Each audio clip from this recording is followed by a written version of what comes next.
Justamente tenemos una conversación a esta hora con el ministro de las Express, Álvaro Elizalde. Ministro, gracias por acompañarnos. ¿Qué tal? Buenas tardes, Nicolás. ¿Cómo está usted? Bien, muchísimas gracias. ¿Cómo está usted? Perdón. Bien, ¿me escucha bien? Sí, ahora sí le escucho bien. Perfecto. Bueno, vamos de lleno con lo que ha sido la información que estábamos comentando con Giselle Vergara hace algunos minutos. Chile Vamos pide al presidente de la República evaluar su continuidad debido a las acusaciones de intervención tras los dichos del diputado Gaspar Rivas, primer vicepresidente de la Cámara. ¿Cuál es su reacción al respecto? Bueno, tengo entendido que el propio diputado aclaró sus dichos. Así que, por lo tanto, no creo que tenga sentido profundizar al respecto. Ahora, vamos a eso, porque creo que es bien importante para despejar dudas. Yo comentaba hace unos segundos lo que fueron las declaraciones del diputado Rivas. Primero habla de que usted, y lo voy a citar al diputado Rivas en T3 en vivo, el ministro Elizalde y la subsecretaria Lobos me ofrecieron la vicepresidencia, o ofrecieron la vicepresidencia al PDG. Luego, en una entrevista en Radio Infinita, cambia algo el tono. Dice, me recordaron de que dentro del pacto estaba disponible, estaba dispuesto la primera vicepresidencia para el PDG, y ahora, a través de sus redes sociales, dice que se reinterpretó, digamos, de alguna manera esto y que nunca hubo un ofrecimiento. Ahora, bastante errático la declaración del diputado Rivas y que deja muy complicado al gobierno, se habla de intervención. Bueno, pero él mismo aclaró sus dichos y los precisó. Pero deja la duda, ministro. Usted sabe que evidentemente pasar de A a X en términos de declaración deja un manto de duda con respecto a, vamos a entrar en profundidad, a lo que fue la elección ayer de la mesa directiva. Yo no soy exégeta de ningún parlamentario, no soy su intérprete. Lo cierto es que él aclaró sus dichos y los precisó. No ha habido ningún ofrecimiento de parte del gobierno. Obviamente el oficialismo, en el marco del diálogo, hizo distintas propuestas, había firmado un acuerdo, había propuesto que la vicepresidencia fuera ocupada por un representante del Partido de la Gente.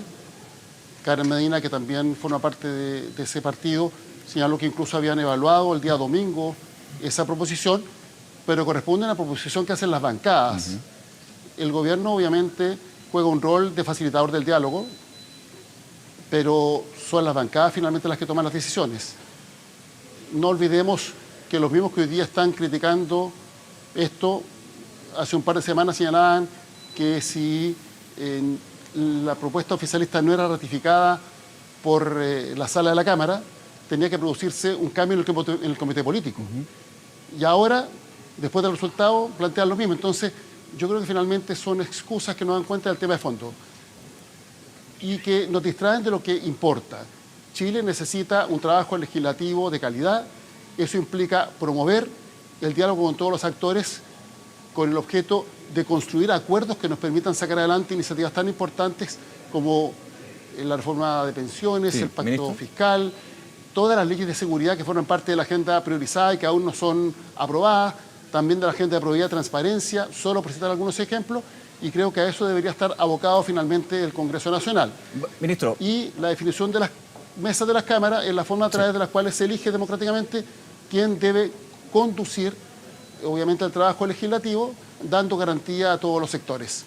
Voy a ir a ese punto, y es evidente porque en la profundidad del tema es lo que le interesa a la ciudadanía, pero es importante despejar estas dudas que se ciernen, digamos, en entes autónomos de la República como es el Ejecutivo y el Legislativo. Muy directo le hago la pregunta, ¿descarta usted intervención por parte del gobierno en lo que fue la elección de la mesa de la Cámara? Y en esto quiero ser bien claro, no olvidemos que los propios parlamentarios del oficialismo y la oposición pidieron que el gobierno jugara algún tipo de rol. Nosotros podemos facilitar el diálogo, pero no reemplazamos la decisión soberana que debe adoptar el Poder Legislativo. Y por tanto, en el marco de lo que es el rol que debe jugar el gobierno, promoviendo el diálogo para construir acuerdos, nosotros obviamente somos facilitadores, pero finalmente la decisión está radicada en la sala de la Cámara, que es la que elige, y las propuestas son elaboradas por las bancadas. Finalmente son las bancadas las que se tienen que poner de acuerdo para hacer propuestas específicas que son sometidas a ratificación de la sala de la Cámara en este caso. Usted habló con el diputado Rivas porque en su primera declaración de la mañana, ministro, deja entender de que el gobierno intervino directamente y ofreció puestos en esta negociación. ¿Habló con él? Pero hoy día no he hablado. Y sobre ese punto, estuvo con él. Él mismo precisó sus dichos. Yo hablo con todos los parlamentarios permanentemente, de gobierno y de oposición. Y de lo que hablo son básicamente de las prioridades legislativas. Ese es el sentido del trabajo que realiza la Secretaría General de la Presidencia.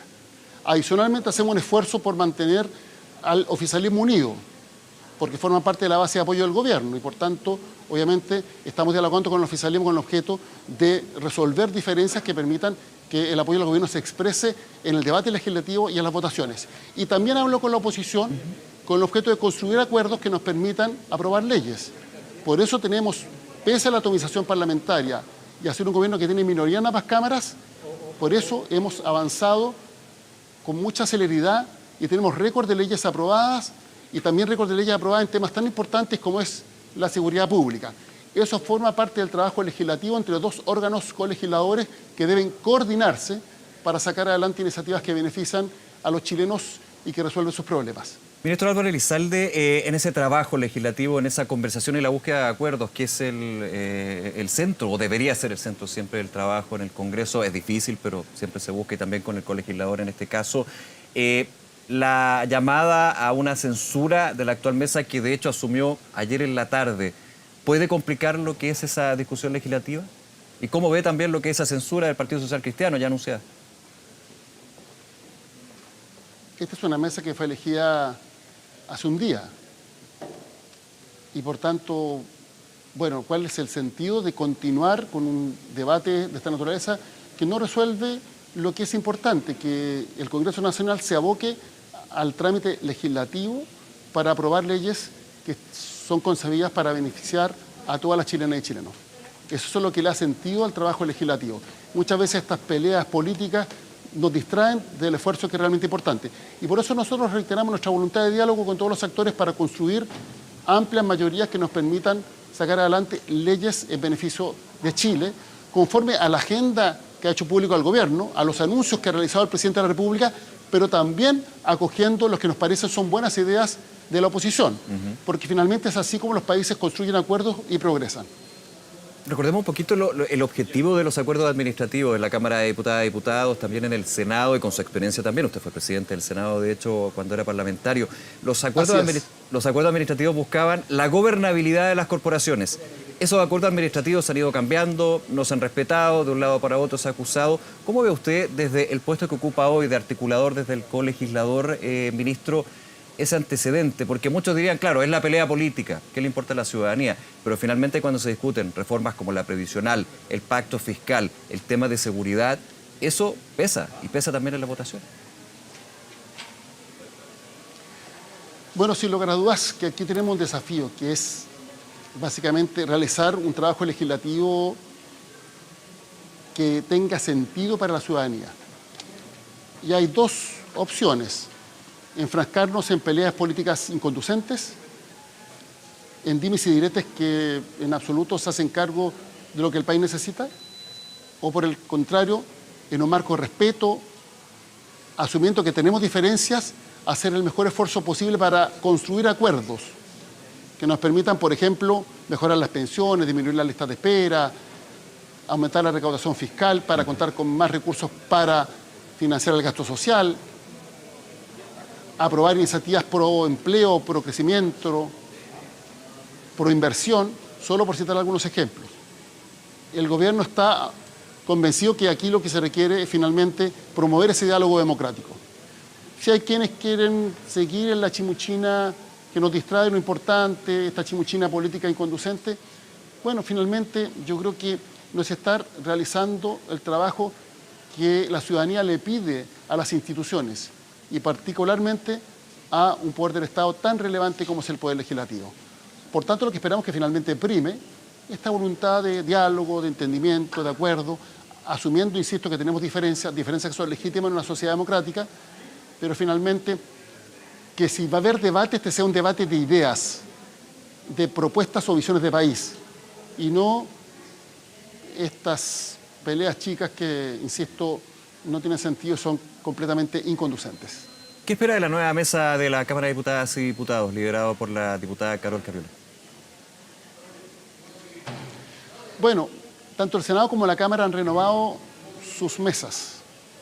Nosotros esperamos que exista una conducción ecuánime que permita que el debate legislativo se desarrolle con altura de miras y sobre todo que haya celeridad y también acuciosidad en la tramitación de los proyectos de ley. Porque finalmente la mesa lo que tiene que hacer es conducir el debate, pero quien resuelve finalmente si se aprueba o no una ley y cuál es el contenido de la ley que se aprueba son las salas o las plenarias de ambas cámaras. Así que yo espero que podamos tener un trabajo coordinado, con altura de miras, de buen nivel, como por lo demás ha acontecido con mesas anteriores. En el caso del Senado, yo siempre lo he dicho, el senador Coloma representa una opción política distinta a la mía, pero hizo un buen trabajo, tuvo voluntad de coordinación y de hecho estableció un acuerdo con la ministra Toá para destrabar la agenda de seguridad, estableciendo un fast track legislativo que ha permitido aprobación en tiempo récord de leyes que son muy importantes para elevar los estándares de seguridad en nuestro país. Bueno, nos gustaría ver lo mismo de parte de todos los actores políticos en la Cámara de Diputados también, porque finalmente es así como se construye condiciones para el progreso de Chile. Claro, y finalmente... Y le deseo el mayor de los éxitos a la mesa que encabeza Caro Cariola, más aún cuando se da una clara señal respecto de la exclusión, de establecer, podríamos decir, una forma de convivencia democrática en que no exista veto respecto a ningún sector político y que finalmente lo que existe es un marco de respeto en la diversidad. Ahora, déjeme tomar ese punto y un poco con lo que hemos conversado, ministro. Usted hablaba de dejar, y yo estoy totalmente de acuerdo, esa discusión política, esa chimuchina muchas veces que va sacando la atención de los temas de fondo de la ciudadanía. En eso yo creo que nadie podría discutir. Pero usted mismo también señala, y lo interpreto así, este veto al Partido Comunista para llegar a la mesa directiva. Eso finalmente es una discusión política. O sea, el mismo gobierno también considera que aquí había un veto, un obstáculo. ¿Eso de alguna manera también sigue con esa mirada que usted apuntaba al principio? Bueno, finalmente si queremos construir una democracia sólida, fuerte, y la tarea de profundización democrática es permanente, la pregunta es por qué actores que tienen presencia social, que tienen historia, que tienen trayectoria, van a estar inhabilitados para eventualmente presidir alguna de las cámaras que conforman el Congreso Nacional. De hecho, ha presidido el Senado, también ha presidido la Cámara, representantes de partidos que en su momento fueron la base de sustentación de la dictadura, pero que tras el apoyo ciudadano han sido elegidos para integrar el Congreso Nacional y han construido mayorías para presidir cualquiera de las cámaras. La pregunta es por qué se aplica un criterio distinto respecto, en este caso, particular de un partido de izquierda. El criterio debe ser el mismo. Finalmente, todas las fuerzas que tienen representación parlamentaria tienen el legítimo derecho de aspirar a presidir la Cámara de Diputados y finalmente, bueno, se ha resuelto esto democráticamente. Sí, claro. Creo que establecer vetos, lógicas de exclusión, nos rememora los peores años de nuestra historia y no da cuenta de una sociedad democrática que promueve el debate en un marco de respeto en un contexto en que la diversidad es considerada uno de los principales valores de nuestro país. Ministro, me queda un minuto, pero no quiero dejar pasar la siguiente pregunta, lo que tiene que ver con el punto que ha puesto la Central Unitaria del Trabajadores, la CUT, que espera elevar el techo del salario mínimo hasta 630.000 pesos. Recordemos que se adelantó lo que era la propuesta en el programa de gobierno del presidente Gabriel Boric. Desde lo que sería eventualmente una discusión legislativa, una petición de la CUT, ¿cómo lo están viendo? ¿Se ha conversado también ese tema? Yo creo que en primer lugar es necesario valorar lo que ha hecho el gobierno. El presidente Boric comprometió en su programa llegar al término de su mandato a un salario mínimo de 500.000 pesos. Sí. Se va a lograr anticipadamente ese objetivo. Y por tanto, este año entra en vigencia el salario mínimo de 500.000 pesos. Creo que eso debe ser reconocido porque es el mayor aumento que ha habido en los distintos gobiernos que obviamente han hecho un esfuerzo en este sentido. Y por eso creo que es muy importante destacarlo. Ahora, bueno, respecto para el futuro, hay un diálogo que vamos a seguir desarrollando con los distintos actores sociales. Obviamente, la Central Unitaria de Trabajadores es un actor muy relevante con el objeto de seguir, podríamos ir redoblando el esfuerzo, con el objeto de que haya un aumento de los salarios en nuestro país, particularmente el salario mínimo, que se aplica a un número significativo de trabajadoras y trabajadores.